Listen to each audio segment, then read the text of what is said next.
നമസ്കാരം. പൂരോരുട്ടാതി നക്ഷത്രം. പൂരോരുട്ടാതി നക്ഷത്രക്കാർക്ക് നിങ്ങളുടെ ഇതുവരെ നടക്കാതിരുന്ന ആഗ്രഹങ്ങളൊക്കെ പൂർത്തീകരിക്കാനായിട്ട് ഒന്ന് കഠിന പരിശ്രമം ചെയ്ത് മുന്നോട്ടിറങ്ങിയാൽ ആ ആഗ്രഹങ്ങളൊക്കെ നടക്കുന്നതാണ്.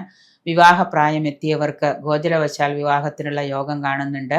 ശനിയുടെ അവസാന കാലഘട്ടമായിട്ട് കടന്നു പോകുന്ന ശനിയുടെ വാഴത്തിൻ്റെ ദൃഷ്ടി ശനിയുടെ ദോഷം കുറയ്ക്കുന്നതാണ്.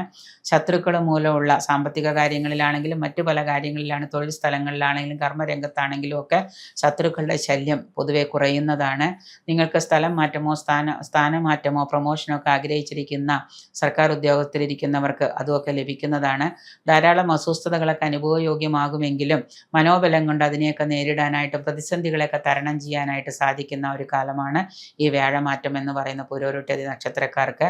പൊതുവെ നിങ്ങൾക്ക് സ്വാഭാവികമായിട്ട് നിങ്ങളുടെ അഭീഷ്ടസ്ഥാനമായിട്ടുള്ള 11ാം ഭാവത്തിലേക്ക് വ്യാഴത്തിന് ദൃഷ്ടി പതിക്കുന്നത് കൊണ്ട് തന്നെ കൂടുതൽ നേട്ടങ്ങൾ കൈവരിക്കാൻ കഴിയുന്നതാണ്. അതിനുവേണ്ടി ദൈവാധീനം ഉണ്ടാക്കിയെടുക്കുക, ക്ഷേത്ര ദർശനം നടത്തുക, പ്രാർത്ഥനകളൊക്കെ സ്വായത്തമാക്കുക, ഇതൊക്കെ ചെയ്യുന്നത് കൊണ്ട് നിങ്ങൾക്ക് കൂടുതൽ നേട്ടങ്ങൾ ഈ വ്യാഴമാറ്റത്തോടു കൂടി കൈവരുന്നതാണ്.